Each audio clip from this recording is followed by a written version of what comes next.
Hey, what's up, everybody? Welcome back to Pixar in Review. I'm your host, Nick Scarpino, alongside It's Christmas Everywhere She Goes, Joey Noel.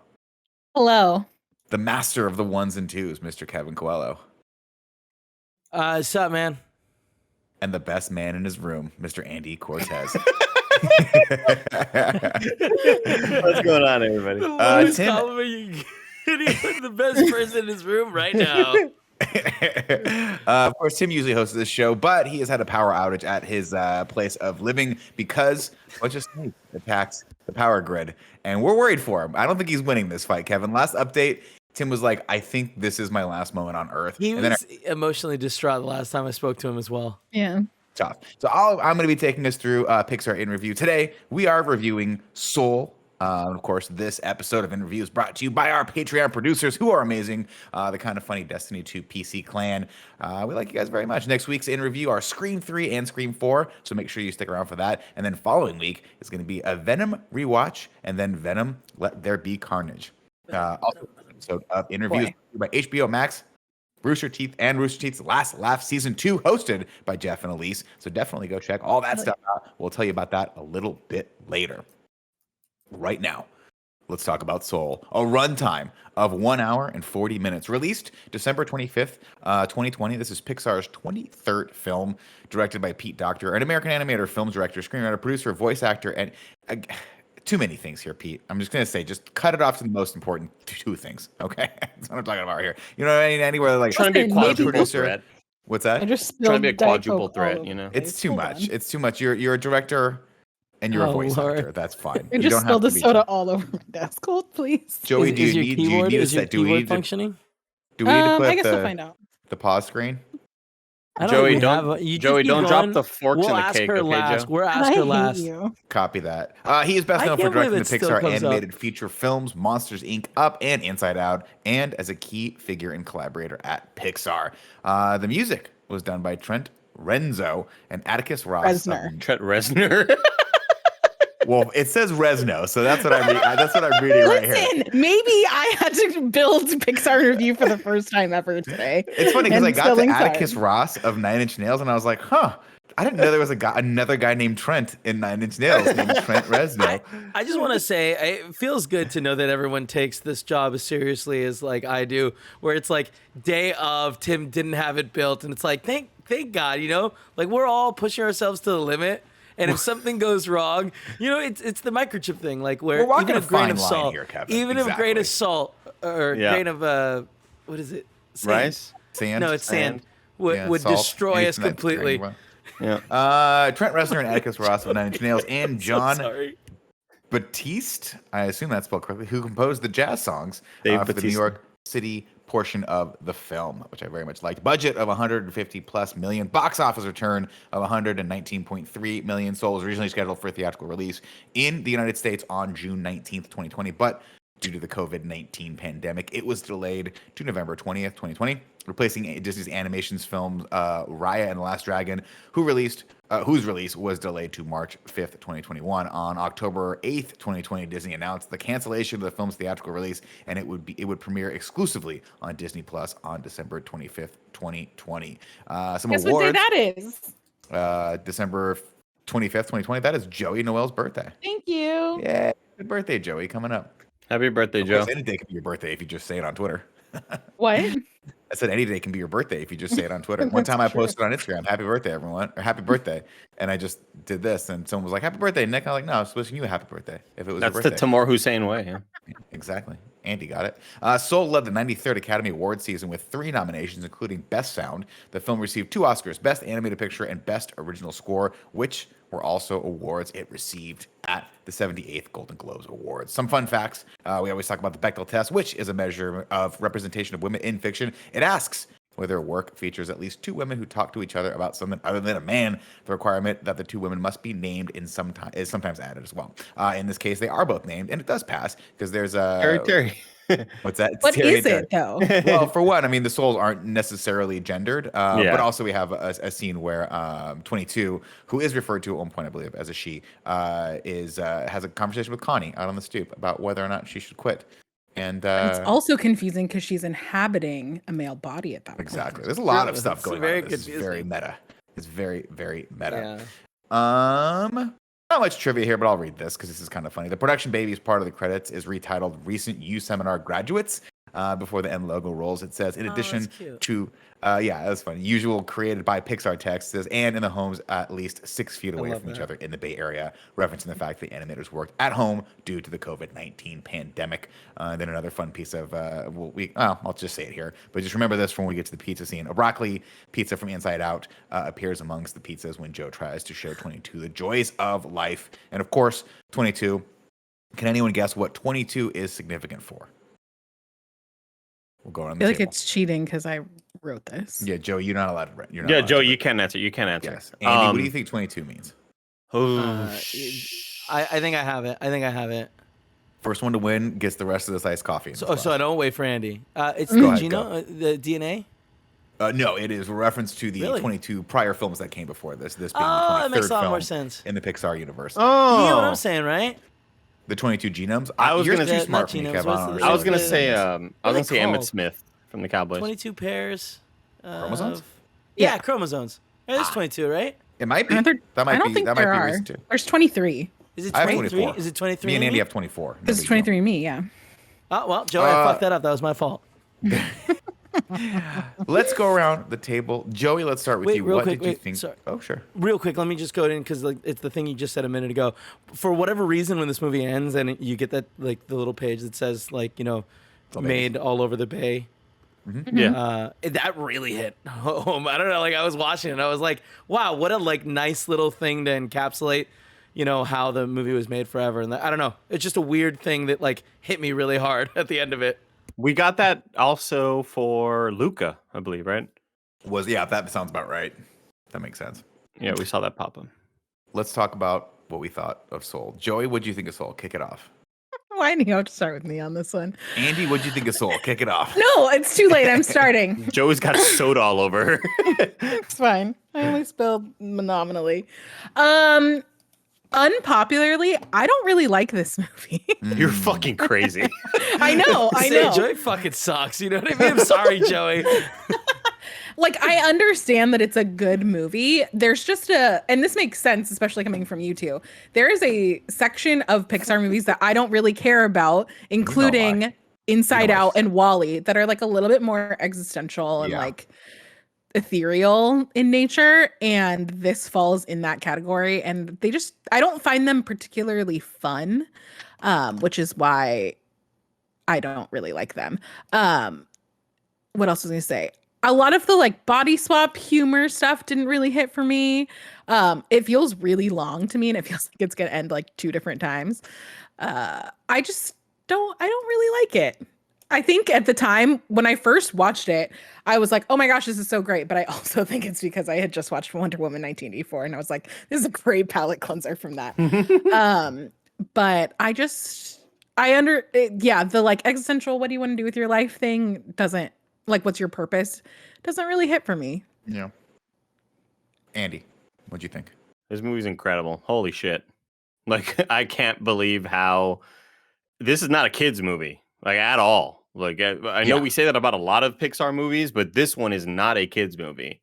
And I think all the concepts and creativity that go into trying to personify what makes you, all of that shit is just so damn creative, and I enjoy the side characters, and man, it's just incredible. I thought from front to back, I am invested in this story. I think Jamie Foxx is so damn good. He's such a great actor, and his line delivery is just always on point. And I'm glad the movie didn't go the way I thought it was going to go. When we got into the Freaky Friday territory, I was like, oh no, don't let this be the main conflict. Like, I don't want this to be the main conflict. Fun. At one point, Andy, did you think the cat was gonna have to play piano? No, but that's hilarious. That's fucking hilarious. But like Ratatouille, like get on his head and move his hands. But there was a moment that I thought they were gonna tread into that territory, into the, in my opinion, lesser quality of a movie territory, when he finally gets back into his body and homegirl's like, you got the gig. And he's like, all right, awesome. Like, this is my chance. This is where I'm going to pop off.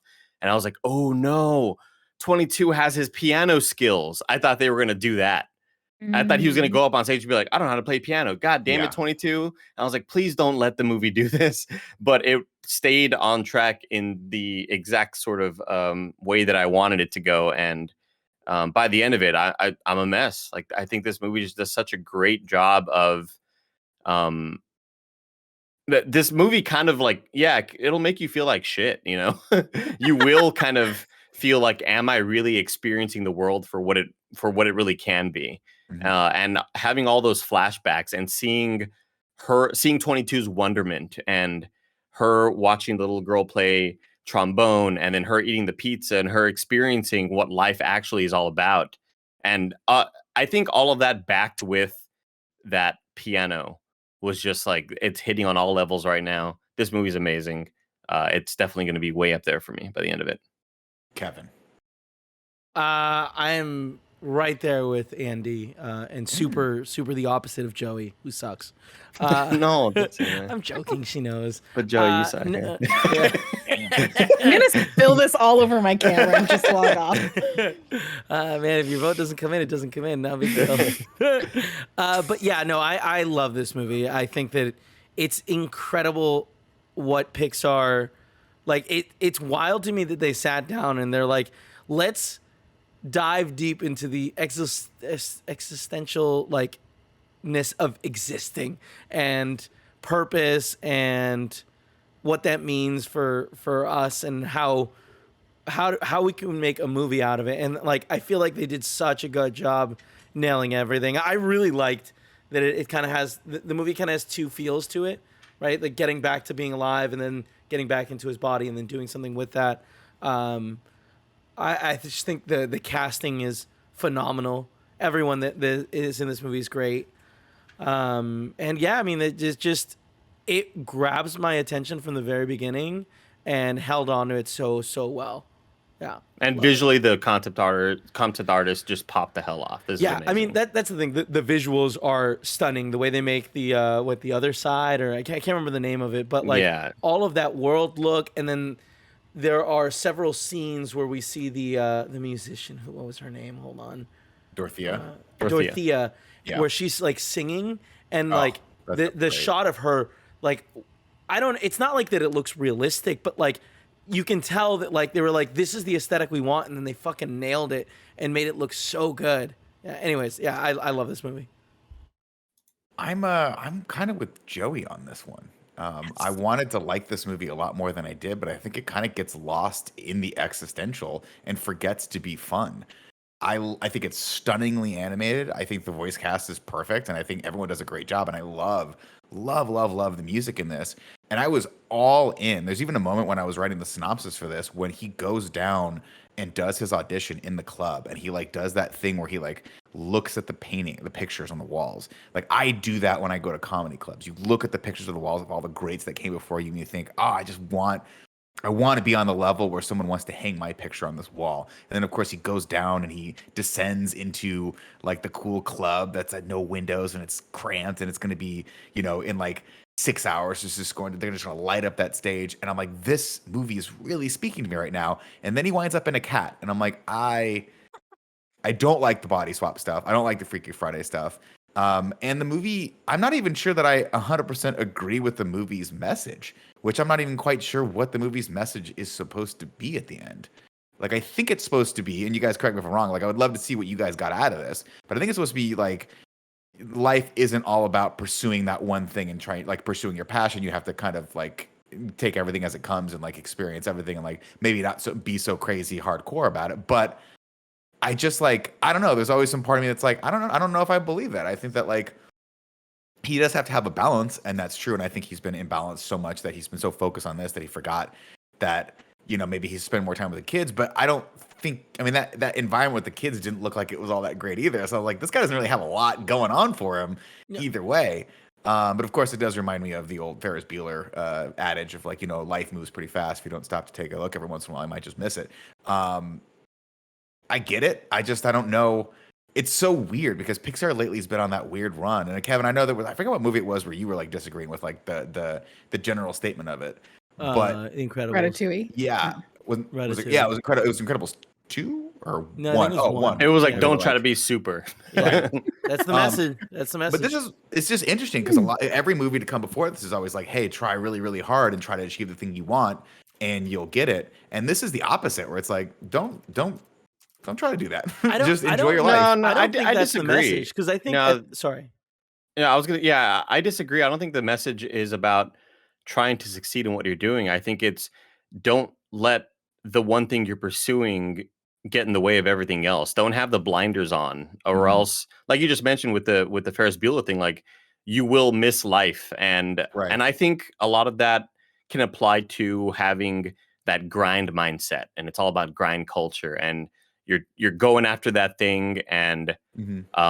you're I wake up and I do my work here at Kind of Funny, and I get on stream, and I'm all about like, and then when I'm off stream, it's like, all right, what's this next video I could post? Because I'm in constant pursuit of that thing. Yeah. And there are tons of times where I'm like, I gotta go for a walk. I gotta get the fuck out of here. I gotta call my parents. I need to like it's so hard to do that though, because when you are in pursuit, you do worry about, am I gonna lose it? Am I going to fall off the trail? And it's like Mhm. you just gotta take a second to relax and accept the world and enjoy the world for what it is. And I think I hear that a lot about parenthood, where it's like it's going to be a pain in the ass when the babies are crying and it's 2 in the morning, 4 in the morning, and you're annoyed with it or whatever. It's like love those moments because they're going to be gone. Next thing you're going to blink and they're going to be 17 years old, you know. And I just think that a lot of this movie is applied to that, and like don't get so caught up in the passion. Enjoy everything. Try to enjoy everything. See, it's interesting to me though because like I got that out of this, but it didn't hit for me, and it didn't hit for me because it wasn't his life was kind of a slog all the way through until he steps out of the door, and even then you're like, you've worked your whole life, you finally got this one thing, and you didn't enjoy it, and I get it's because you don't have balance in your life, but like the moments where you were supposed to be finding that balance should be entertaining and fun, and they were just kind of stressful to me, like watching this, Kevin. I do think that he did enjoy it. I think the problem he was having then was that he like condemned 22 to like becoming a zombie ghost thing, and that's why he couldn't enjoy it. I think he was feeling guilt there, because I think it is everything he wanted, but he felt like he had stolen. I mean, he had quite literally stolen the life from 22, and I think Yeah. that's what his dilemma was. I think that this movie, its message is like, hey, just because something is like your see- spark, that doesn't mean it's what gives you purpose. That Yeah. being said, I think it is reinforces like if you work hard, you can achieve your goals. Like I think at the end of this, he doesn't stay a teacher. I think he very much goes off See, I with think with the band. Interesting, interesting. Yeah. Because I think he stays a teacher. I think I read that moment differently, right? I know he was feeling like conflicted about the 22 stuff, but I read that moment as I worked my entire life, focused on this, pushed everything else, and have nothing else in my life, and I achieved this moment, and it's an empty feeling because I don't have balance in my life. I don't have anything else going for me. I don't have a. They mentioned Lisa, which is the girlfriend that he could have had. He doesn't really have a relationship with his mom, and then and then Dorothea, of course, tells that story of the fishes, right? Where she's like, "You're looking for the ocean." She's like, "Well, you're in it. Like this is it. This is Yeah. life." And it's kind of, I mean, I understand what she's talking about, but it was also kind of a depressing analogy, right? Like that story is kind of like the kid's And like, that may be "You why can't I'm see-" drawn to this. Maybe I don't know. I just felt like this movie was like very real and not as inspirational as I was hoping it would be for someone trying to achieve their goals. Like normally what you do is you'd start with the character that's like already achieved it and doesn't have perspective on his life and has to step back and find that balance. But in this one he's like, I don't know. It's interesting. I had kind of an unfortunate reaction to this. It didn't hit for me, and I didn't care for it that Yeah. much. Truth be told, Andy. I was going to mention real quick, like, I think why I'm so surprised by this is that throughout all of these 23 movies that we've watched, Can't 24, believe this is the whatever it is last now. one, by the way. Yeah, this is the final one. Ooh. With all of them that we've watched, you can, if somebody does a scouting report and notices how I grade, it is always well, if the movie doesn't have enough good, entertaining, fun dialogue with laughs, Andy normally won't rate it as high as the one that had a bunch of laughs and it was a fun time. And like, I agree with you, Nick. I don't think this movie is like super fun in a whole lot of ways. Like, I'm not getting great witty dialogue and laughing every 2 seconds because Billy Crystal's saying some funny shit or whatever.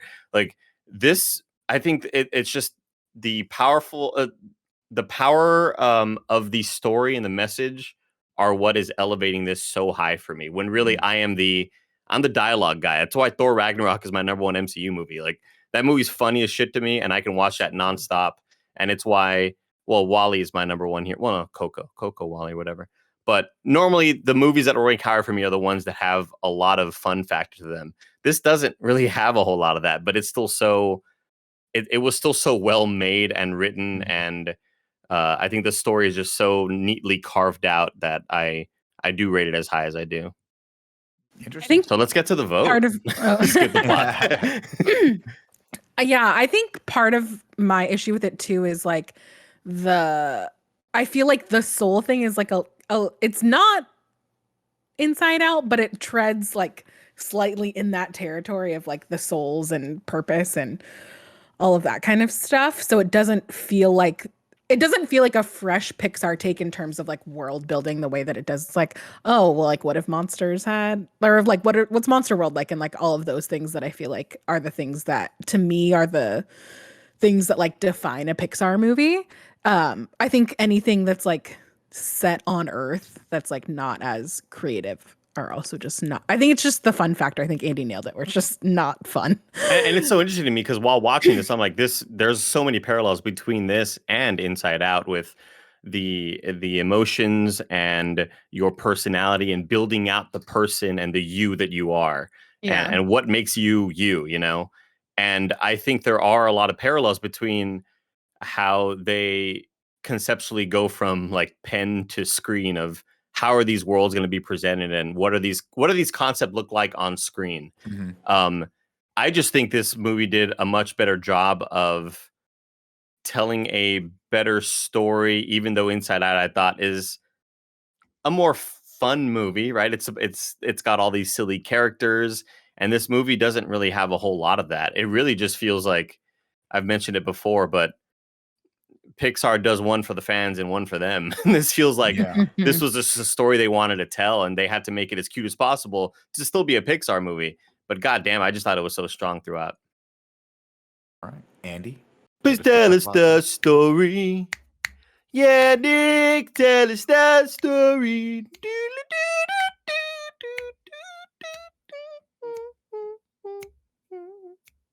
Hey, we kick it off with the Disney Castle, and of course, I love when they do this. I love when they redo the "When You Wish Upon a Star," and this time they did it with my high school jazz band, and we were terrible.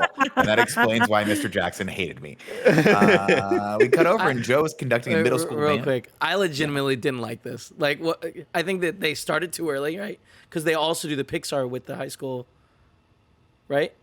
The Pixar. I don't logo? remember.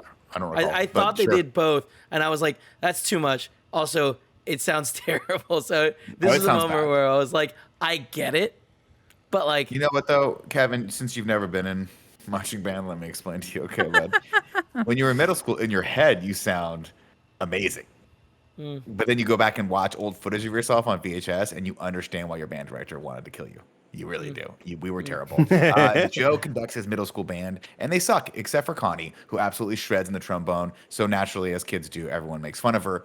Joe tells Connie, he's like, listen, kids, Connie got lost in the music. And then he's like, this is what you want. And he tells a story of the first time his dad took him to see jazz ever. And he saw the same thing happen to a jazz pianist. Jazz pianist went off and they all got lost. And it was a wonderful thing. And it's what made him want to play music in the first place. And he goes, Connie understands what I'm talking about, right, Connie? And Connie goes, I'm 12.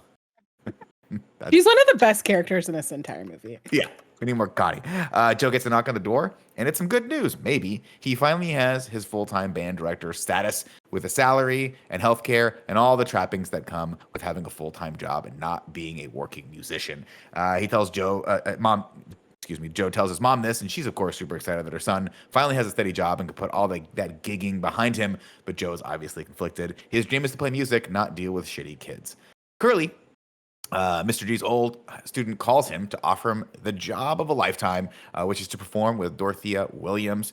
So, of course, Joe immediately, despite having heard his mother saying she was super proud of him, just throws all that aside and rushes over to the half note so that he can meet with Dorothea. And man, this is the part I'm talking about. I'm all in on this movie right to this point. I'm like, if this is going to be about a struggling musician, like dealing with like trying to make it later in life, I'm all about that, especially as they walk into the club. And I love how they animated it and just concepted all of this stuff. It's really The cool. lighting in this room is phenomenal. The visuals of her playing saxophone, just Kevin already mentioned it, but just that sort of slow zoom in on her with just everything is so expertly rendered, and then we see Joe go into the zone, and it's Man. so badass. It is so cool. It's great. She says, we're down to middle school teachers now, huh? We'll get up here, teach. We don't got all day. So they start playing. Joe's like, what are we going to play? And Dorothea's like, that's not how we roll right now. That's not what your audition's going to be. Your audition's going to be you follow me and you try to add to it. And of course, Joe doesn't That shit skip a was beat. so real right there. You Oh, know? yeah. He's able to do it. And then he takes off into an amazing solo and kind of goes into this cool, like, ethereal zone. And when he comes out, everyone's staring at him. And he's like, uh-oh, sorry about that. Did I go too far? And Dorothea says, Joe Gardner, where have you been? Awesome. Yeah, of course. It's Joe really gets- cool to see the way that they like conceptualized what like getting into the zone and the flow is, because like I feel like everybody has it in like a different way or like a different thing that brings it out with them, and it was cool just to see, especially with the music and the lighting and stuff. I really like this I part. was in the zone when I was insulting Finding Dory. I mhm. found I had the purple and blue lights all around me, Nick, and I was just like talking Oh shit. yeah, I saw it. I Yeah. found that. Yeah, if we can go, if you want to go back right now, insert that in here. You can actually see Andy the second Andy So goes into much the zone. editing for any Yeah. of It's a lot of VFX. Yeah. A lot of stuff. A lot of stuff. Come on, Roger, earn your keep. Joe gets the job of the quartet, and walks home elated, despite almost getting hit by a car and almost having bricks fall on and all this stuff. He calls to tell I love someone this. the good news. Of course, everything is going great until Joe fails to spot that open manhole cover in front of him and falls, and he dies. And this is when I was like, oh, this makes sense because I saw the cover of this movie, and there's like a Casper the Friendly Ghost on it. So he's dead. Huh, that's a bummer. He meets The up. way with that they make these little soul things look fuzzy is like incredible to me. Like whatever, like It's- however the texture of it is brilliant. It's such nice rendering and like material work, and I absolutely adore that. I think only he and 22 have that pink to orange kind of lighting on The one side of rainbow. their head. I think it's always like the right side, no matter what way Mhm. they're facing. Yeah, I just love the way this is rendered, and I think again, this is just sort of an extra step up from what Inside Out did with how they did their stuff, and you can tell there's a lot of parallels, and I bet you a lot of the same artists worked on both projects. Joe meets up with a group of souls that are all headed toward that big, beautiful, bright light in the sky, and he freaks. He's like, I don't want to die on the day of my big break. So he starts running in the other direction, on top of in the midst of countless other life forms that, as they head toward that big bug zapper in the sky, gets sort of zapped out. And I think it's so cool how they animated it as they zap out. Andy, did you catch that they kind of they dissolve into the primary colors? Oh no, I didn't notice that. Yeah, if you go back and watch it as they zap, like a chromatic aberration thing happens. Oh, it goes, that's "Oop," cool. And it goes red, white, red, green, and blue. It's cool. That's really Kind of neat. a fun little touch they did that. Of course, he starts running away, and as he does, he kind of jumps off the bridge and like rips through, and then goes through this weird kind of purgatory, and then lands in the place with all the new souls, and then one bites him. One of the Jerrys comes over to settle everyone down. I think this is played by Alice Braga, who we all know, of course, from Predators. Love that movie. Oh right, wow. And then she was in something else recently that we watched. I can't Yeah. remember what it was. Oh, Suicide Squad. Yeah, No. it was Suicide Squad. That's Was it? right. The new Suicide, the James Gunn one. Good call. Good pull. Mm. She was the leader of the resistance You're on, right. on the island. She comes over and says, and settles everything down. And she gives him he's like, am I in heaven or am I in HE double hockey sticks? And then one of the kids is like, hell, we can spell wrong. And then she tells him everything's great. Everything's going to be fine. You're in the Great Before, or as they call it now, the U Seminar, which has been rebranded. Joe's body is sort of in a holding pattern. Down below, we see that. Back up on the road to the afterlife. Two workers, Terry, I think is one of the workers, notices that the count is off, and she's counting with like an abacus, and she's like, I don't know what's going on here. I gotta figure that out. I really like that actor too. I think her name is, I have it here, Rachel House. Yeah. She's in Thor. Ragnarok. Yeah, she's she's one of the first man. Yeah, his like right hand man for Jeff Goldblum, right? Yeah. Oh, yes. right. Oh. she's also the cop in The Hunt for Wilder People. Oh yeah. Oh. That's cool. Phenomenal. Yeah, I love all of the line delivery. Yeah, very, very good, very funny. Back down to the youth seminar, Jerry sorts souls into personalities and then shows Joe the Earth portal. So he beelines right for that and jumps in. But it's time after time after time. He keeps trying and nothing doing. He can't get there because he doesn't have his card. We're going to learn that later. Jerry tells Joe he always goes back to the afterlife, but he chooses, he's like, you got to be a mentor now. He's like, what's a mentor? Like, well, let's go find out. And then the accountant, Terry, comes and tells Jerry that the count is off and then heads into the file room to find her missing soul. Joe watches a presentation on how to be a mentor, and we learn about a missing spot on the soul's personality cards. It's the spark spot. And once they find their spark, that'll give them, quote unquote, a purpose in life, and they can go live, which will be interesting. And a lot of this stuff was, this is where the movie sort of starts to lose me. Because we're sitting in a lot of these things and getting a lot of exposition, scene after scene after scene after scene, and I'm like, all right, I'm following all this. I think it's very heady, and I think it's very sort of conceptual, and that's cool. But I'm kind of like, I want something else to happen here, right? I don't know. And we're in these scenes for quite a while. Well, I mean, I don't know. I guess that's kind of the difference. My expectation for this film was kind of coming in and finding the traditional Pixar, like, we're going to have some fun and games in the section here. And this is definitely different. And I don't think that's necessarily negative or bad. I think it's just what I expected and what I got were two different things. Yeah, so I like these sections because they're getting such complex, and there's like a bunch of throwaway lines that, like, when the first Jerry introduced herself, she like explains that she's a like multi-dimensional being that like is just dumbing herself down because we've got silly human brains and we don't understand it. And there's a bunch of little things like that they say that are like so cool, and like there's a lot of like really heady stuff. I like that. Like I liked them diving it in, and like when it ended too, there was kind of like I was still thinking about the way they had like, you know, turned all that stuff into something simple that we could digest in like a 20-second video. Mm-hmm. Of course, Joe gets the bright idea that, hey, all I need is one of these pass cards and I can make it back to Earth, so I'll steal one. But unfortunately, he gets called up to be a mentor under the name of Bjorn Borgensen, who used to be a therapist. He gets matched with soul number 22. And I like, by the way, that the soul that got picked before him was soul number 175,700,000,700, whatever. And she's 22. I love they don't call attention to it. Like, she's been denying going to Earth for a very, very, very long time. She'll mention it several times that she's been here for thousands of years. Yeah. Of course, 22 is a handful. She's like, I'm gonna wish you never died. Most people wish that. That's what he says. Then they get sent to Bjorn's memory banks, and 22 tells Joe the score. She's like, Joe tells her the truth about himself. He asks her if there's any way to show a different life, and then shows her his real life, which includes him when he was like a cool hip hop band back in high school, and then the memory of the first time, of course, he fell in love with jazz with his dad when they went to the same club, which I think is the half note, which is why I think that has a specific importance to him. Yeah. He says the tune is just an excuse to bring out the you. And then Joe sees all of, as we keep going, she's like, what are all these? And he sees all of his past rejections that led him to being a middle school band director. And his life seems kind of lonely.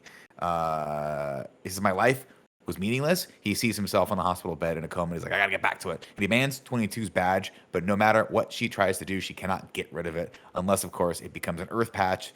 And in order to do that, just to fill in that last little square. And so they strike up a deal. What if I help you make it an Earth pass? Will you give it to me then? And she says, I would get to skip life altogether forever.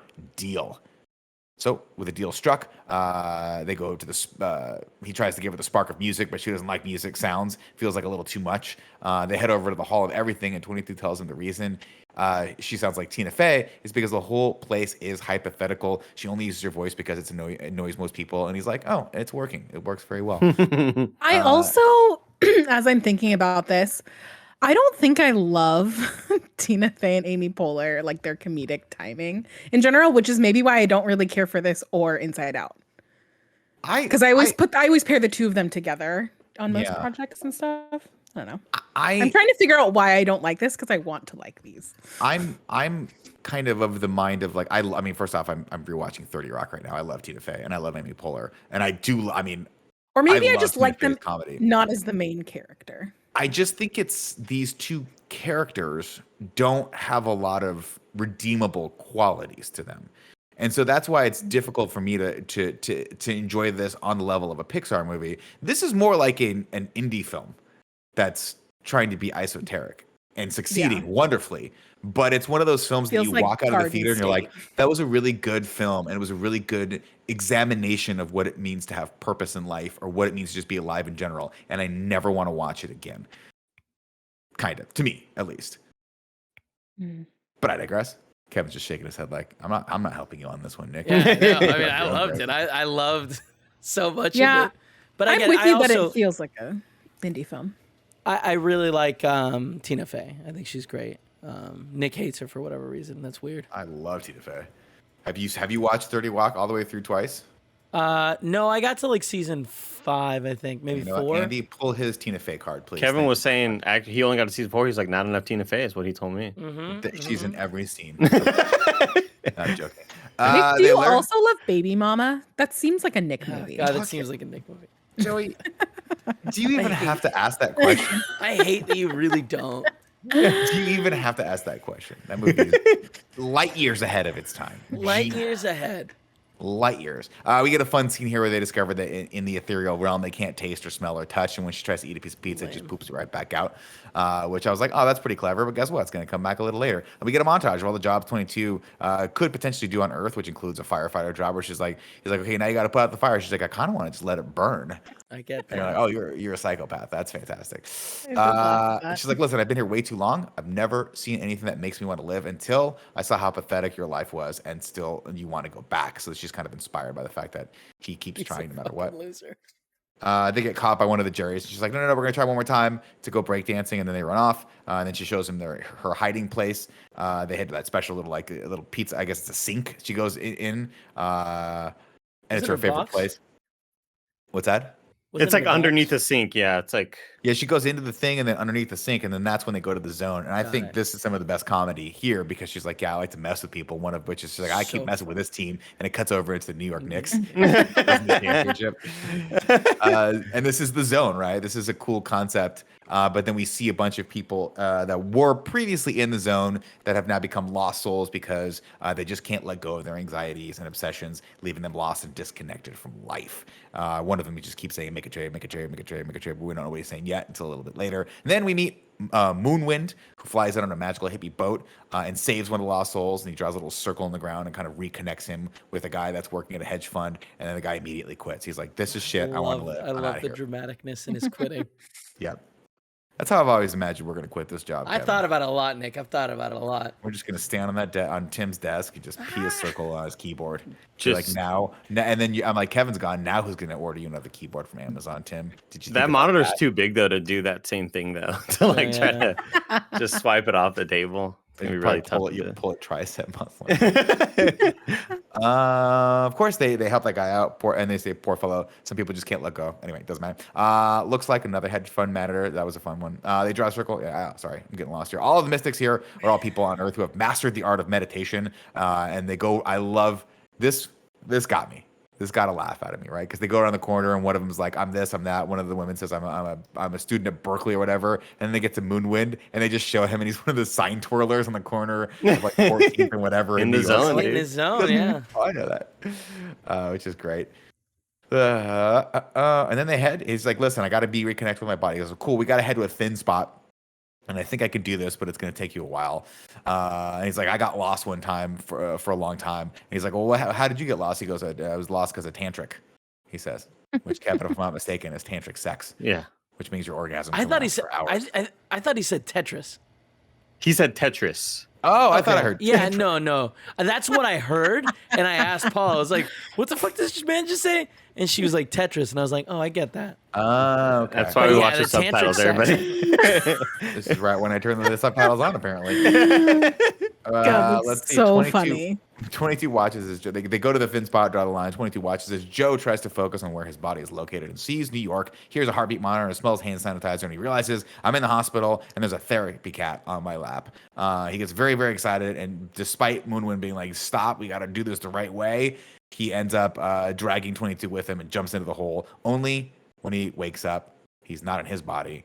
He's in the cat's body. Bum, bum, bum. Twisty. So And twisty. before we go on, ladies and gentlemen, we're going to take a break to tell you about our sponsors. This episode is brought to you by HBO Max. If you're here, you probably love video games, but sometimes we have to face the cold, hard truth. We can't game all the time. Sometimes we got to kick back and watch some movies and some TV too. So it's a good thing HBO Max is here to save the day with all of your favorite DC content. HBO Max has an expansive superhero collection to feed your fandom. Greg Miller is stoked, of course. They've got Wonder Woman, they got Justice League, Stargirl, Batwoman, HBO, Shazam, Suicide Squad. The list goes on, of course. Plus, the streaming platform lets you download your favorite titles and take them with you on the go. All the bingeable collections handpicked by humans, not robots. Personally, I've been enjoying a whole bunch of different things over on HBO. I love all the day and date releases. We know we got The Matrix now coming out in December. That's really exciting to look forward to. We got Malignant. I'm about to watch that this weekend. Check out some of the best superhero content and so much more only on HBO Max. Get streaming today by going to hbom.ax/kindafunnydc. That's hbom.ax/kindafunnydc. Next up, shout out to Rooster Teeth's Last Laugh Season 2. I was a huge fan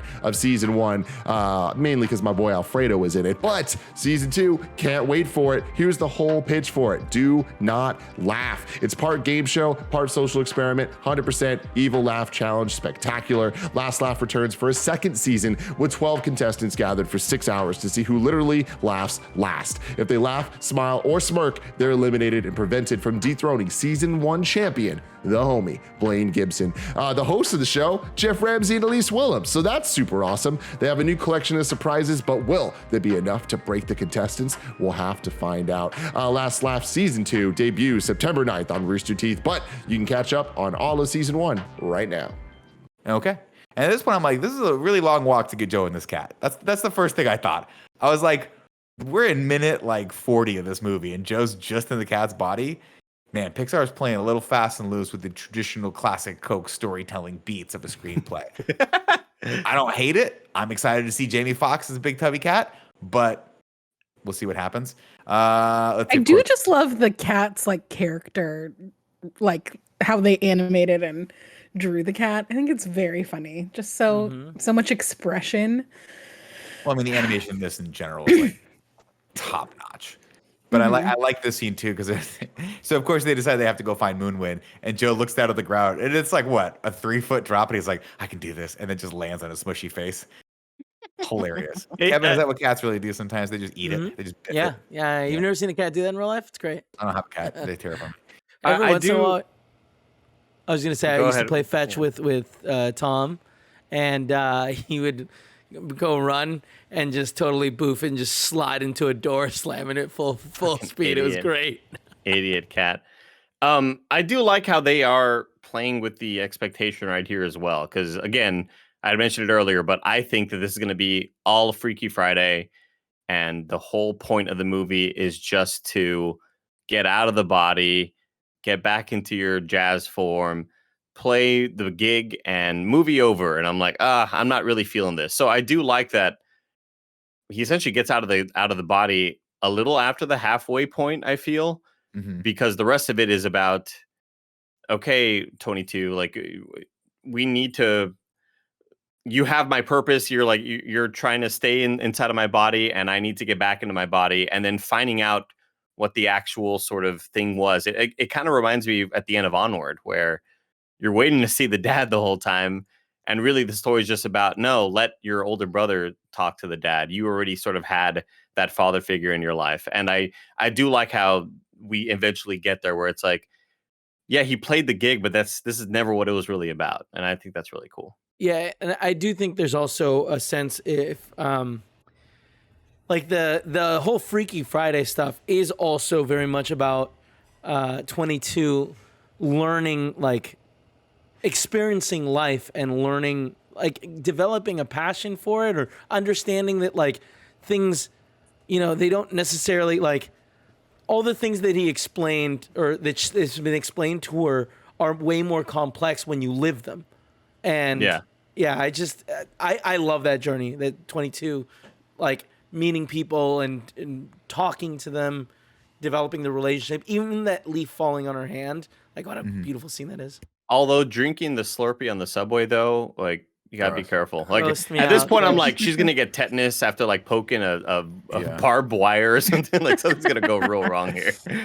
Of course, they escape from the hospital, but 22, once they get outside, is quickly overwhelmed by the sights and sounds of the Big Apple, and she stops in the middle of the street. So Joe's like, you can't just stop in the middle of the street. You're going to get hit or whatever. And he goes to bat her, but he scratches her, and she runs off and then ends up hiding in a stoop somewhere. When he catches up to her, he finds her, and she's very, very hungry. So Joe introduces her to life's biggest pleasure, New York style pizza. And she eats it, and she just loves it. And then goes strange. I don't feel angry anymore, which I thought was a funny joke. I've been there a bunch of times. We've all been there, my friend. They have a quick conversation that finally teaches me how to pronounce Yiro, and head over to the Moonwind to find him spinning a sign.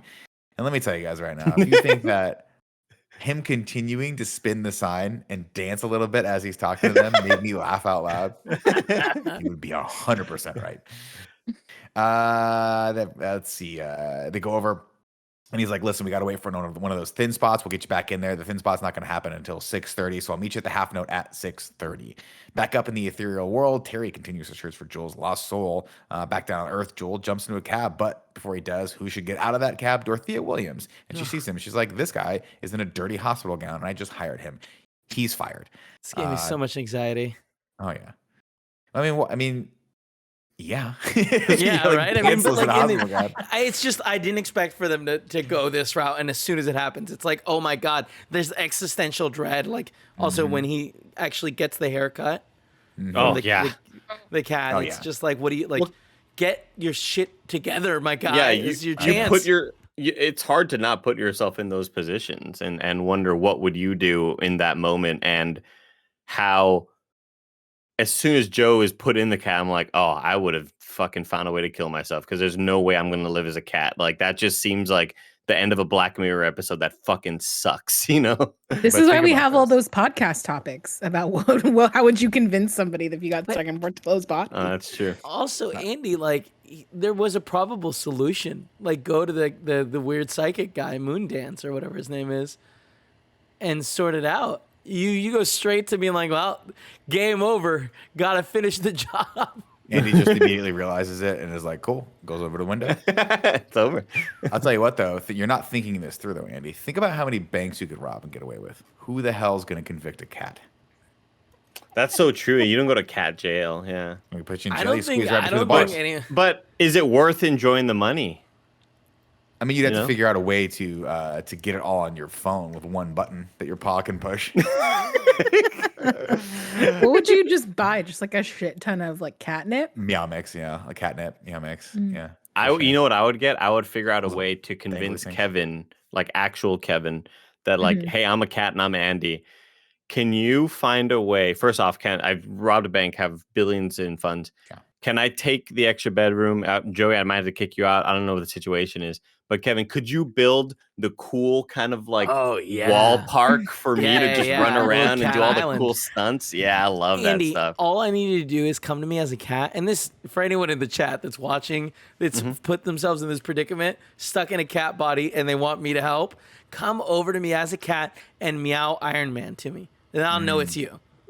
Or wait, now you want that song, or do you want the theme from Iron Man? Meow meow meow meow meow meow meow meow meow meow meow meow meow meow. Then I'll know, Andy. Then I'll know. Copy that. They head back to Joe's apartment, and It's just a great part where he hits the sunlight and immediately gets sleepy and lays down. He's just like, "What are you I've doing?" He's been like, "I that don't know, something cat about so this." many times. And then Curly calls him and tells him that Dorothea, sorry, bud, gave the gig to someone else, but Curly wants him to show up at the club looking like $1,000,000, and he'll do everything he can to get that gig back. Then Connie comes over for her lesson, and Joe's like, "Oh crap, tell her we're not available." But she's like, "You know what? I don't even want a lesson. I quit. Jazz is pointless. In fact, all of school is a waste of time." 22 is like, "I totally understand, and I'm vibing with you right now. I think life is a waste of time." So she goes out to talk to her. And then tells Connie she's totally right for quitting. But of course, Connie's not really looking to quit. She just wants a little bit of validation in her life from her teacher. She plays 22 a solo. She's been practicing at 22.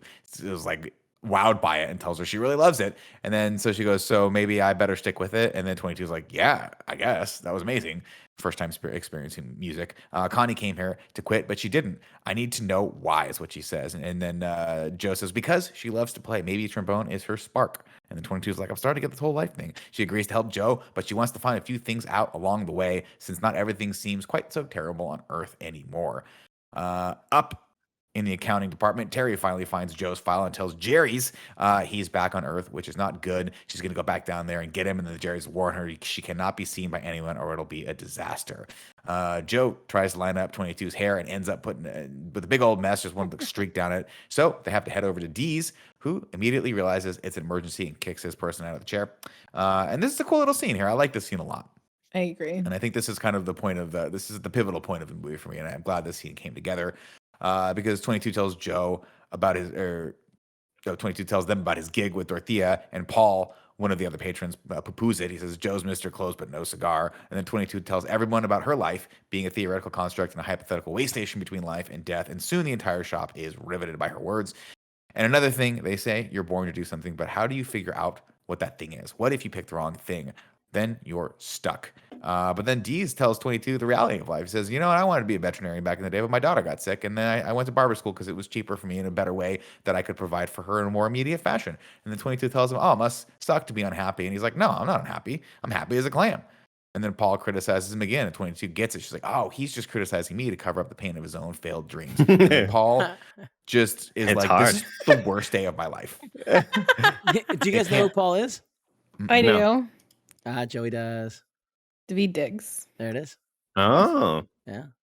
On the way out, Dees tells them it's nice to finally talk about something else other than jazz. And he goes, "How come we don't?" And then, of course, 22 asks, "How come we only ever talk about jazz?" He goes, "Because that's all you ever want to talk about. You never ask about my life." And you're like, "Oh, Joe is kind of a one-track. Great. here." So good. Let's see. Terry sneaks around and finally spots Joe. She traps Joe in a void, but it's actually Paul who is terrified. And then she says, "Don't stop eating these processed foods." And Paul's just like, "This day, man, this cannot get any worse." And So Paul probably is gets. traumatized forever. I do want to point out about how really cool and creative it is seeing Terry maneuver through the world and go from like it's always taking the shape of something, and if the bricks are patterned in a certain way, that's how they're gonna zip through the little. It just looks really awesome. I Looks love the way so the cool. artist did all that. Yeah, That was cool too. but I do wonder, how does this void back to wherever they're going? How does that look to human eyes? I doubt they Does can it look see like anything? No, yeah, No? I don't think. I think maybe the body just collapses and it's a mental thing. You Got know? it. Okay. Yeah, Yeah, yeah. I feel that. Probably. Because I mean, Automatic. if we think about it, later, Joe gets in the void. Well, I And guess the cat. 22. Yeah, 22 and cat. They go in there and they just collapsed on the ground. Got it. Okay. Because Because it just looked like a big wall to the galaxy. Like it just looked so funny looking. I think it's cool. It's like they kind of go outliney first, which is cool. Yeah. Joe asked 22 how she knew how to talk to the people in the barbershop. She says, "I was just being myself. I was just jazzing." And he's like, that's not what jazz means." And then 22 is getting sort of a thirst for life at this point and splits her pants. And he's like, "Damn it.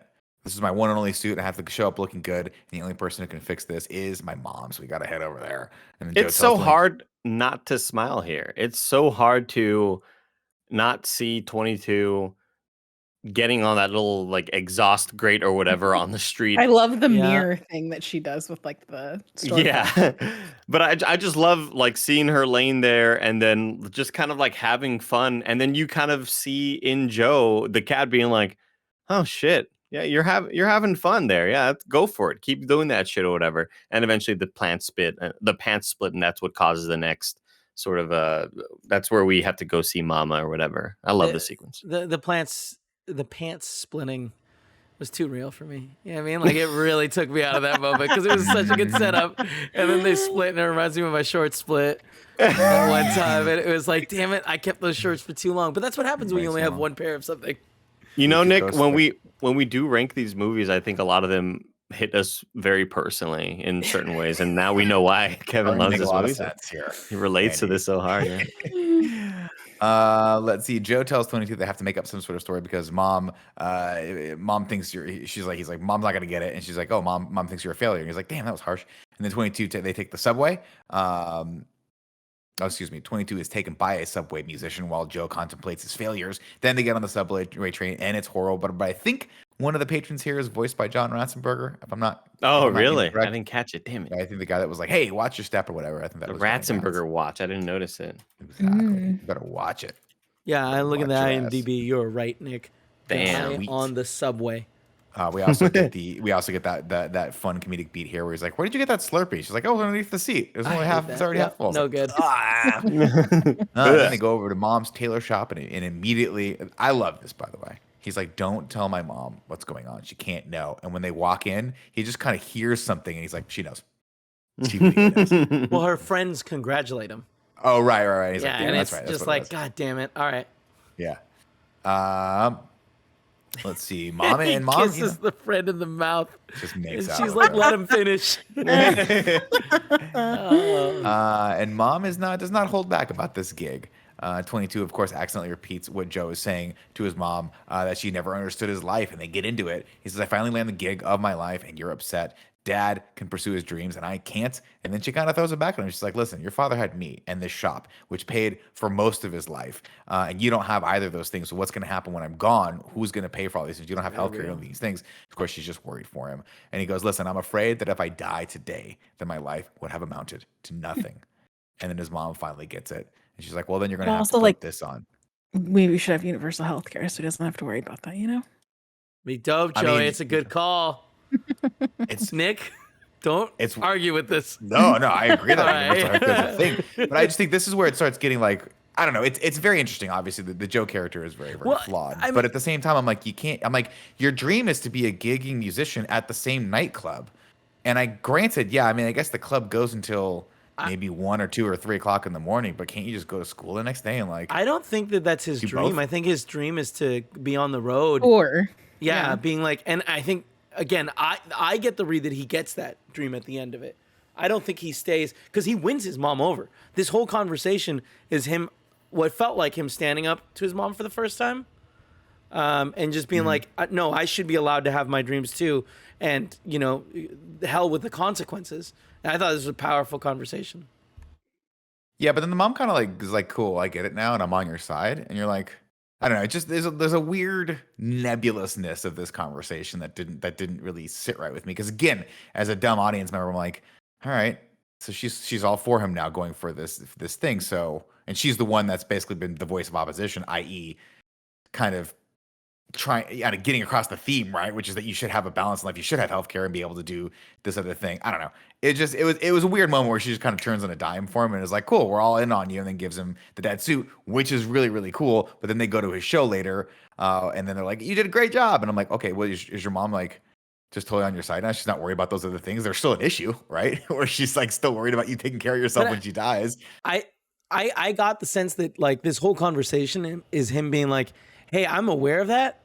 I just, in spite of that, like that line that he says where he's like, if I like can't afford eating because I want to do this, then I'll stop eating." Yeah. And like, I feel like he's like, "Hey, I'm going to take this on no matter what cost it has." And she understands and like grows to respect him. And it's just like, all right, like I'm down now to support you. The support issue I have you. with that is, and sorry to cut you off. Continue. No, that's it. I was there. The issue I have with that is Joe's not 16. Joe's not 20. Joe's like, Right. he's an got adult. gray hair, right? He's Yeah, probably in his late 30s, early 40s. so at this, they would have come to this conclusion a long time ago, right? Like, this is not news to his mother. Well, so the I fact don't that she think just so. immediately is like, "Oh, I finally understand what you're talking about." Like, I but mean, I knew it, and I've been with Joe for well, but 30 that's the minutes thing. or 40 minutes. We just saw how Joe handles talking to his mom about this sort of stuff. Like, he was ready to be like, "Hey, we can't tell her anything. We have to hide everything. We're gonna have to lie about what's going on with Pants," and like. It was in that moment that he decides, like, I need to be honest about my pursuits and what I want from the world. And I totally get that, but my two criticisms of it are, duh, we know Joe. Like, your mom's not an idiot. She understands what you're willing to sacrifice for this. She's telling you that you're wrong. Like, you're doing it the wrong way, and you're gonna wind up like, you're gonna get sick, and you're not gonna have any healthcare. And it's the life is headed in a bad spot for you. So the fact that he's like, I'm gonna stand with my mom right now, is not necessarily. It doesn't make it go away that she's still going to be concerned for him for the rest of their life. So I don't think there's necessarily. It's not the resolution that I was looking for between these two characters. I don't think it has to. I don't think that has to be the end all be all right there in that moment. I think we just need to, as the audience, see another moment of 22 acting a certain way with other people. We already got the moment at the barbershop and the barber being like, "Oh, you've never asked me about my life before. Like, this is interesting," or whatever. Like, "Thank you for doing that." And I think this is just Pixar showing one more time of, this isn't Joe saying these things. This is somebody who understands what it is and is starting to learn what it is to what it means to live. You know what I mean? And I think that we just need that. I don't think it's the most satisfactory way to do it. Like, I see where you're coming from, Nick, but I think it's just to show the audience another little scene of. Oh, I understand why. I understand why the scene's in there. It's just. It just read to me a little bit weird because the whole time his mom's been like harping on him, and she's like, "You know what? Cool, and I'm gonna give you your father's suit." And then she just finished talking about how difficult her life was with this man because he followed his dreams and couldn't provide and had to rely on her to do that. And it's not necessarily a negative story, right? She doesn't paint that. She's not like harping on the dad. It was just, sorry, I'm getting negative on this. I don't mean to be. It was this is one of those things that I'm like, this should be a pivotal scene, and it didn't hit for me, unfortunately. I also didn't get the sense that the dad made it as big as Joe's getting right here. Like, I don't know that he ever had this big of an opportunity, because it seemed like the I keep forgetting this woman's name, Dorothea character, like, was a huge deal, right? In the jazz world, yeah. I mean, apparently she's this being a part of this quartet is what Joe sees as starting him on the career to the big time. Yeah. Yeah. Anyway, I think we've waxed on this was enough. She gives him his dad's suit, and it is a dope suit, and he looks really, really good in it. Except, I will say this: I don't think the hat goes with that suit, unfortunately, because it has like a tinge of like gray and brown, and I'm like, I think you need a everything blue hat. else is blue and black. Yeah, 100%. A little bit weird to me. 100%. But they head to the half note, and 22 tells Joe that he's like, you should think about calling Lisa once again. And Joe's like, listen, I got to focus on this. And this is another one of those hints that Joe could have a little bit more balance in his life and probably be a little bit more better off. 22 watches all the people in New York and living their lives, and she sees the leaves falling from the tree and catches one in her hand, and she's like, oh no, I think I want to live. She's like, I've always said it was dumb, but the truth is I've always worried there's something wrong with me. Maybe I'm not good enough for living, but then you showed me about purpose and passion. And then Moonwind comes up and he's like, it's time to reunite. And she's like, oh, you know what? I don't. I want to stay here for a few more minutes and maybe potentially find my spark.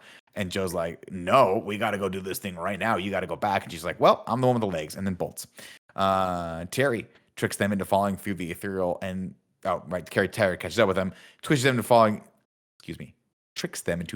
through the ethereal, and their souls split once again from their This body. is one of the ones that I think is the coolest, Andy, where he's in the MoMA art exhibit sign or something with the line work and Liechtenstein or whatever it was, and it was like he becomes the lines. I love the way he actually makes the square and shoots it out, and then when he starts pulling away, he shoots it out again further. It's so cool. What a great animation that was.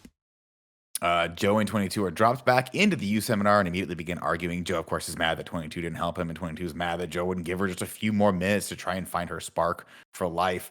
The argument, of course, is interrupted when Jerry's noticed that 22's her card has finally been filled.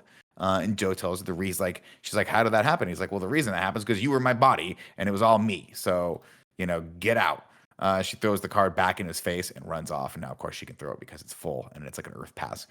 Joe wants to know he asks one of the Jerry's what 22's purpose was. And Jerry's like, dude, you got it all. Nobody said anything about purpose. The spark is not purpose. The spark's just a spark. Like, you guys are always worried about purpose in life.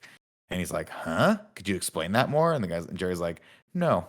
And then walks away.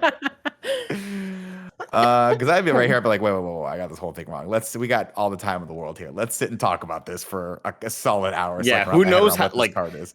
It could be like milliseconds could be passing by on Earth. Up here, I feel like this is the infinity, like, kind of zone or whatever. Yeah, exactly. Like we got Miller's plenty planet. of time up here.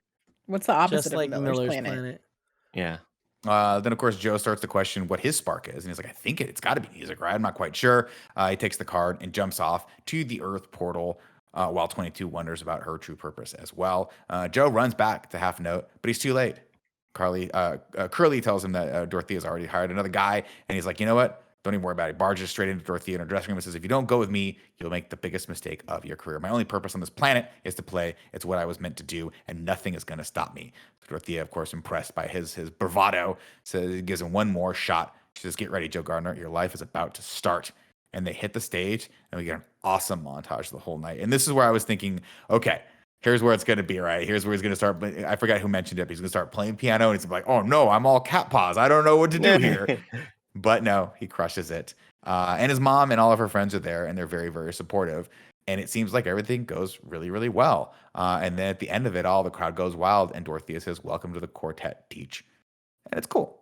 So at the end of the night, Joe puts his mom and all of her friends in a cab, and she's super proud of him. And Dorothea tells him that the show was killer, and he asks, well, what's next? And she goes, what do you mean what's next? We come back tomorrow night and do it again. But something, of course, is off. And he says, I've been waiting on this day my entire life. I thought I'd feel different. Dorothea tells him a story about a fish looking for the ocean. She says, a young fish goes to an older fish and says, where's the ocean? And the older fish says, that's what you're in right now. And the younger fish says, this is water. What I want is the ocean. And then Joe's like, what? I'm not quite sure I'm grasping what you're talking about. I do think there's a disconnect in this conversation, because I associated his feeling of something lacking was with what I said earlier, where he's taken away from 22. And I do kind of feel like Nick, she thought the conversation was going in the sense of like, oh, this isn't what I thought it was.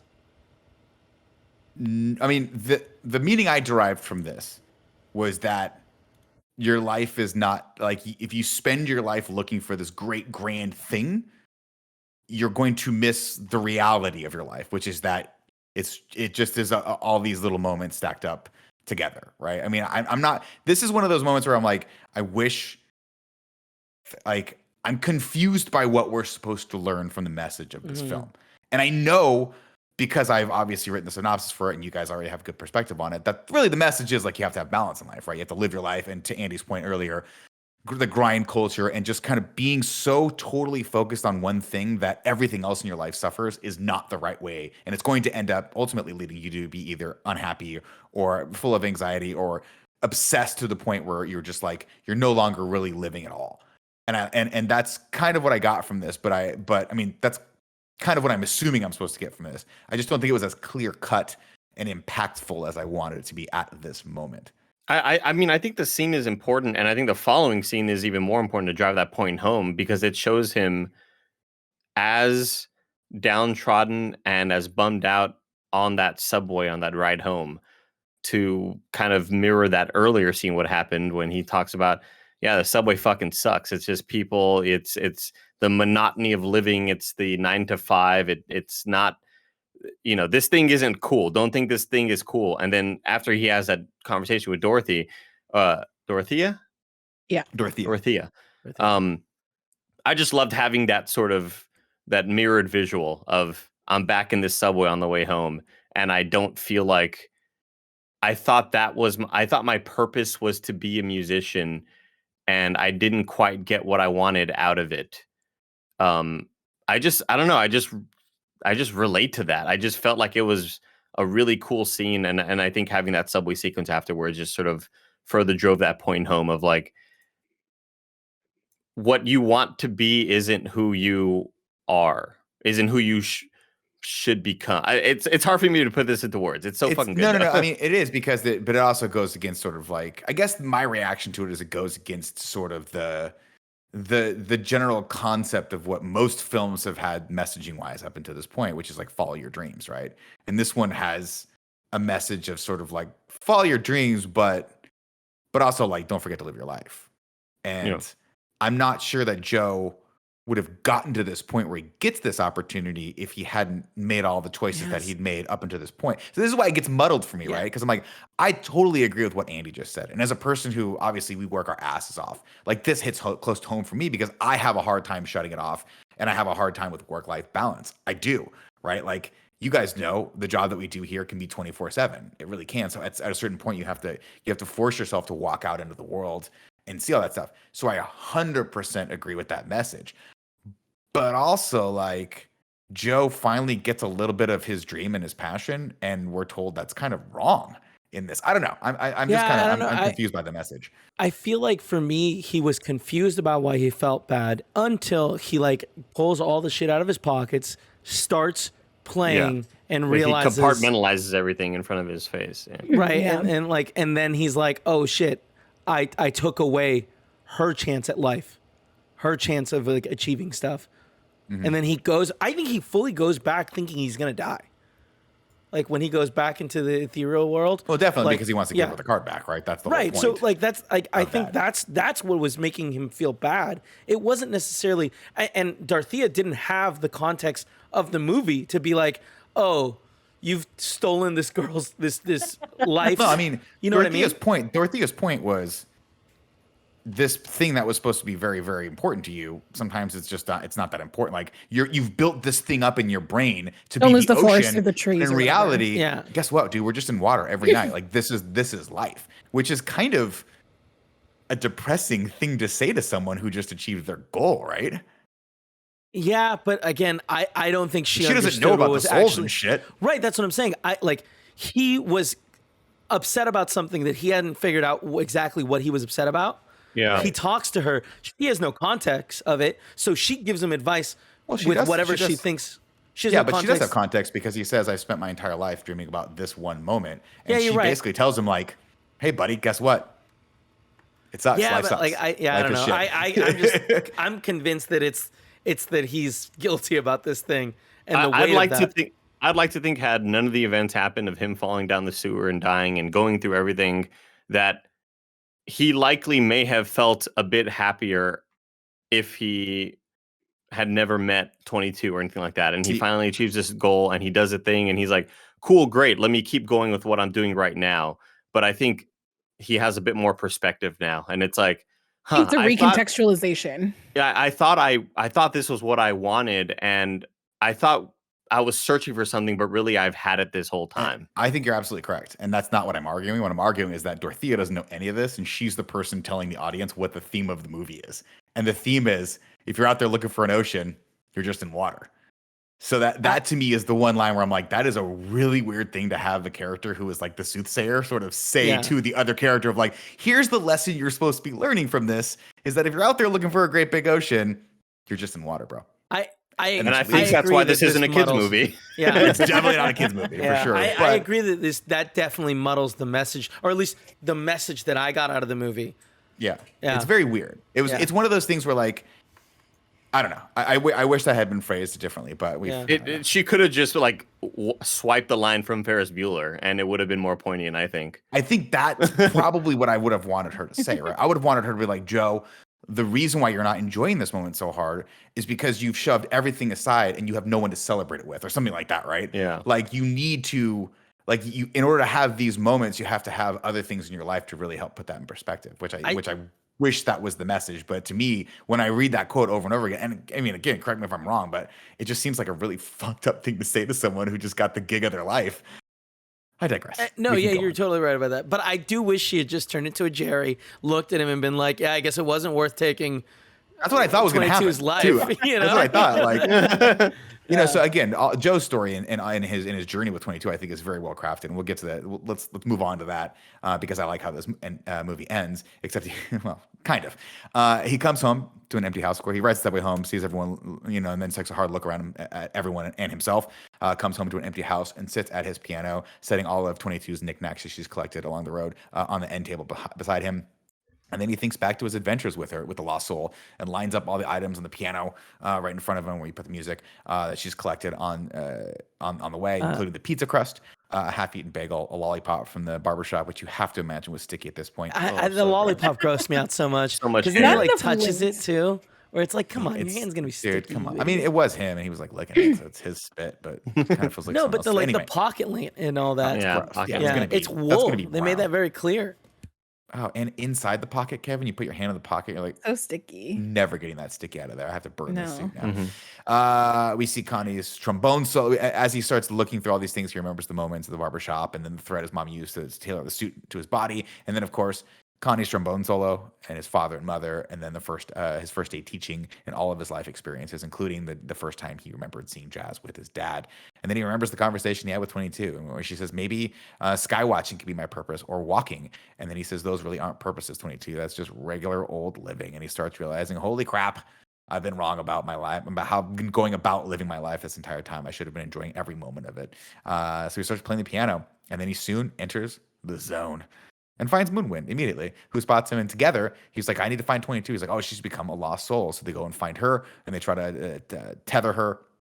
But they can't, and she ends up dragging Moon down with the thing. And we get a great comic beat where he goes down with the ship. He goes, Captain has to go down with the ship. Boom. And then it cuts to the corner. He's like, it just like drops the sign because he can't keep doing it. Of course, 22 can become a lost soul now because she has lived a little bit, which I think is a cool little detail they threw in there. Joe tries to give her card back, but she bolts. He chases after her back into the youth seminar where the Jerrys try to calm her, and Joe tells her he was wrong. He says, you are ready to live, 22. But then she engulfs him, and we finally see and we start to hear the hurricane of her self-doubt. And You also get the really great part where one of the Jerrys is giving the other one an award. It was like, here's the award that you asked for. Which I also really liked. Jerry giving Terry the award, and then Oh, there as we soon go, as that's what it was. as soon as 22 comes in, he takes it back. He's like, well, now I'll have that back. Yeah. I love that. We hear all of her self-doubt, all the quotes that have been said to her. We just need to fill out that last box. You will never find your spark. You only got that badge because you were in my body. You have no purpose. He sees himself telling her that she has no purpose and he can't break through to her. So instead, he takes her hand and places that flower petal that he found in it, or she found in it. And they're transported back to that moment by the stoop. And he tells her, you are ready to come live. And she says, I'm scared. I'm not good enough. I never got my spark. And he says, your spark isn't your purpose. The last box fills in when you're ready to live. And the thing is, you're pretty great at jazzing, which I liked. And then 22's soul, all that sort of melts away. And then she just comes back to where she is. And Joe gives her card back. And she says, but Joe, this means you won't be able to live. And he says, it's okay. I already did. Now it's your time. All And the again- visuals, by the way, in all of this are fucking fantastic. When we are dealing with 22 as the lost soul and seeing the way it looks inside sand, of yeah. and all the sort of movement around it, and then that sort of black sand taking the form of like Abraham Lincoln and all that shit was just so artistically well done and so cool conceptually as well. The part where she's like, are you sure you're okay being on the penny? He's like, of course, it's an honor to be on the penny. She's like, well, Jackson's on 20. He's like, what? That's good. Very good. Joe tells her 20. Let's see, it's okay. He says it's okay. Now it's your turn. So Joe tells 22 he'll go with her, even though she's like, well, you can't go all the way. He goes, well, I'll go as far as I can. And they hold hands and take the jump together toward Earth as 22's card pulls her toward the mortal realm, and he lets go of her hand and smiles. Pixar is just so good at what they do. When he says, I'll go as far as I can. Yeah. It's just like there couldn't be a better line for that moment. Beautiful. Joe finds himself back on the road to heaven, but Jerry tells them, he's like, listen, man, it's not too often that someone comes here and inspires us, and you worked with 22 and really found her reason for living. So we're going to give you another shot. And he's like, well, what about Terry? And he's like, don't worry about Terry. We got her. We got a plan for that. And the plan is just to distract Terry and put one of the other little things over there. And I thought that was really, really funny. I was like, hey, simple solution for a complex problem. And then Jerry says, how are you going to spend your life? And back on Earth, we see Joe step out of his front door and take a big, deep breath. And he says, I don't know, but I do know I'm going to live every minute of it. And that is Soul. Amazing. Wait, Seven what's like the syllables. final shot? I'm trying to think what the final shot of the movie is. It's him walking out of his stoop, I think. Yeah. And going, That's right. That's right. just kind of Just breathing, breathing in everything that life air. has to tell Yeah. you. Oof. Yeah, That I had a good musky cry. right there. I had a real good cry. And I just sat there like, damn, I got to review a show in 15 minutes. Jesus Christ. Pull 7 it syllables together. in the middle. You'll need 5 for the first and last line. If you're not poetic, no need to fret it. Haikus don't need to rhyme. Haiku in review. Haiku in review. Ladies and gentlemen, you can go over to patreon.com/kindafunny and back us on the haiku tier, which Joey is. Which tier? I can't remember. It's one of the tiers. Of course, you get to write into the show, ask us questions, be a part of the post show, things like that. I hope there's a haiku tier. If not, Joey, pitch that to Tim for A January. general like participation tier. Perfect. Let's see. Andrew Feisner writes in. It says, purpose and meaning, the things we are all needing, we are all feeling. For if we don't know, we are lost, nowhere to go. Swept up in the flow, there's more than a spark to fill the void in our heart. It's waiting for you. Life is worth living, even without your thing. There's something to bring. And you have a purpose, and it's waiting for you. Now, end long haiku. Very It's a good. great way to Very end. good. Let's see. Oh, there you go. Thank you. This is Soul Haiku in review. This is from Joe Merton. Says, abstract yet moving. Thanks to Trent and Atticus, this film went places. Music I may have is read that really wrong. good. No, that's right. Okay, perfect. I had Grant- no idea, by the way. Like, I don't know anything about Nine Inch Nails other than their name and their existence. Mhm. So I was very surprised. What my impression of Nine Inch Nails was not the music we got out of this. I was like really impressed. Joey, have you never seen Social Network? I have, but I've seen it like A long time twice, ago. 10 Okay. years ago. Have you ever seen Seven? No. similar film? I don't think I've ever seen Seven. What, did they do the soundtrack for 7? They did the Like- sound. I think. It Oh was no, like I the- have seen Seven. I What's in think the box? It's either Seven or maybe the girl with the dragon tattoo. One of them starts the Nine Inch Nails song. And Andy, I was trying to draw a funny reference between an obviously like animated kids movie with a lot of heart that has a lot there for adults with a fucked up psycho killer movie I thought like Seven. you were going to go with the striptease scene at the end of Magic Mike 2. Because Great. they play, I Great want to scene. fuck you like Like an that. animal. They play that song. Is that Nine Yeah. Inch Nails? That's Nine Yeah. Inch Nails. Oh, Yeah, yeah. yeah. Oh, okay. Then I was kind of on the thing. On the right. Grant Burton writes in for this Soul Haiku. It says, Soul is quite a lark. It has the Pixar hallmark. What is your life spark? Wow, that's Yeah. really good. That was good. That's a Andy, good one. hit me with some of that ragu bagu.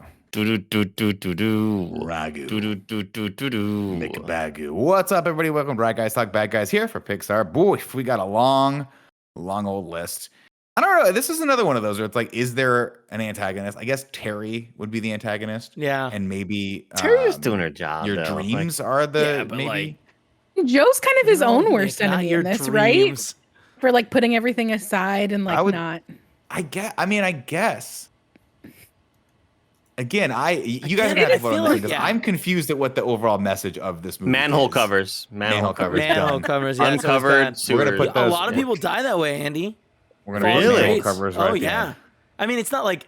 But like, it's how a far are they small- falling down though? It could be like 20 feet, especially Oh, in like shit. New York. Yeah, because then they have the 2 doors that open like that. Oh, You see I'm those? always Those just fall. thinking it is Ninja Turtles, and you're falling. It's like a 7-foot fall. No, I Yep. think minimum You you're might- talking about 10 feet. You They might might tear a break a tendon in your leg. leg. Yeah. You gotta think about the rats, Andy. Once you get down there, you break a leg, you can't call right. The rats are the size Oh. of cats. They kill you and eat you. It's true. Also, all the pink slime, the pink goo. Oof, a lot of pink goo. Ghostbusters too. Ghostbusters 2. And Ghostbusters 2016. Other goo. It's It time got to rank everywhere. it. It got You didn't everywhere even- in every crack. Did we rank the bad guy? I put him at number 9. I put manhole covers at 24. Number 24. Perfect. I don't think that's right. I think all right, whatever. I think it definitely ranks higher than the bottom 2, which are not applicable. No, this one has an asterisk too, because I feel like this is one of those movies that's really, really hard to like break down because it's very, very complex. And at the end of the day, Terry. like I think I could argue that Joe is his worst enemy. I would argue that, right? Yeah, Joe is the I- problem. I here. think Joe and the pursuit of the dream gets in the way of actually being happy. but I still think that he And enjoying life. accomplishes his dream by the end of this, and like that's not necessarily the end all be all thing. Where Terry There's no is problem. literally killing him. Literally gets his soul and pulls it out of his Look, body. Terry's doing his job. Like, I mean, Terry's just an accountant, man. Joe's Just the one an who fell accountant. through a fucking manhole cover, you know? That's what I'm saying. At Bastard, the end of the day, it's either Joe is. There's and the his lack of manholes, yeah. looking down when he walks, or manhole covers. Done. 24. All right, let's rank this bad boy. Can we judge for a second before I move on some of the stuff that Tim has on this Ragu Bagu list? Now that I have it in front of me, the Barakdua, Dinpo Suar, like there's the spelling on this. Is Oh, out of really? control. Joey, that's for Tim's eyes. All right, just be blessed that you get to see these lists. Tim his brain is a living nightmare. I don't understand it. I'll read Tim's actually because he put his ranking there as we rank this. But let's get into the rankings right now. Right now on the list, audio listeners, you've got number 1, Coco. Number 2, Up. Number 3, Monsters Inc. Number 4, Finding Nemo. Number 5, Incredibles 2. Number 6, Incredibles. Number 7, Wall-E. Number 8, Toy Story 3. Number 9, Inside Out. Number 10, Toy Story 2. Number 11, Toy Story 4. Number 12, Toy Story. Number 13, Luca. 14, Ratatouille. Number 15, Onward. 16 is Finding Dory. 17 is Monsters University. 18 is Cars. 19 is A Bug's Life. 20 is Cars 3. 21 is Good Dinosaur. 22, Brave, and rounding out the list is Cars 2. Nick, will you ever say Ratatouille? I tried to say it as best as possible, Ratatouille. but I got to the second T and I was like, I can't let Kevin win, so I put a tat on it. I put it I don't know why. I like the way you say it, Nick. Ratatouille. I say that way too. Now. Kevin, I'd like to issue an apology for you. Thank Andy, you. it's called Ratatouille. Ratatouille. Where do we want to rank this movie? Who wants to start the bidding? I'll start off. Go for I'm it. having some trouble between either 8 or 9 on this. Wow. I don't know whether this is above Toy Story 3 for me or below it. Wow. I'm gonna go with above Toy Story 3.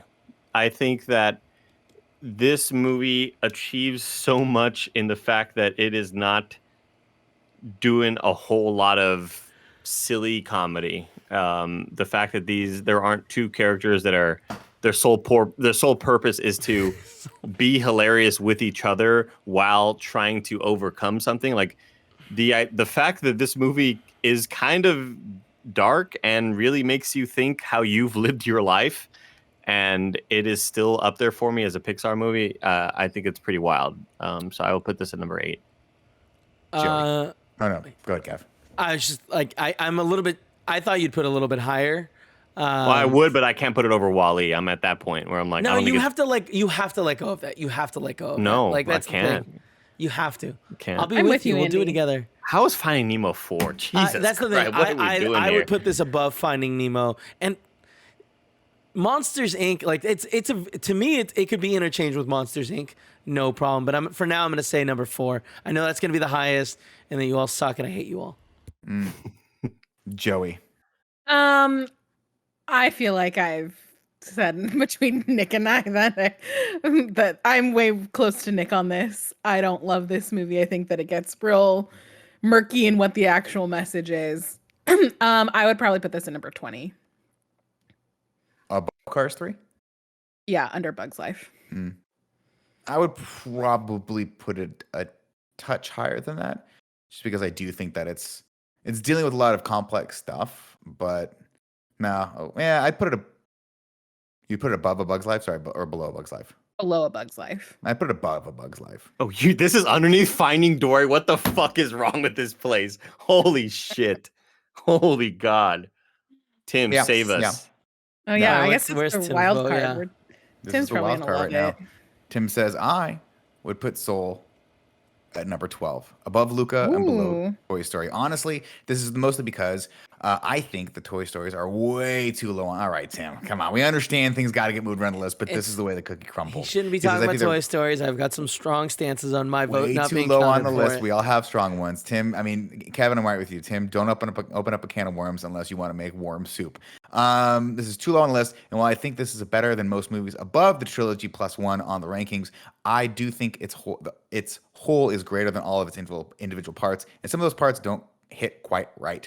I don't love 22. I don't dislike her at all. I want to make sure I read that right, but I do think it's better is better than most of the movies above the list on the rankings. I do think its whole. Okay, so he does think the whole is greater than the sum of its parts. I don't love 22. I don't dislike her at all, really. But for how main a character she is, I wish I loved her throughout the whole movie as much as I did by the end. At the end of the day, though, this movie is truly special because it feels like a new Pixar format, which we haven't seen before. And the design, language, and different worlds is 10 out of 10, unrivaled Pixar. So I will vote as Tim right now. But I think this is going to be at number 12, right? That's how it's going to add up. I think so. So we don't have to do that. I can't believe we're putting this above Ratatouille. You guys are crazy. And Well, Joey, probably because nobody knows how to Ratatouille. pronounce it. Ratatouille. Ratatouille. I'm not mad at it, but I do think it should have been lower. But I understand why you guys want to make it higher, and I get it.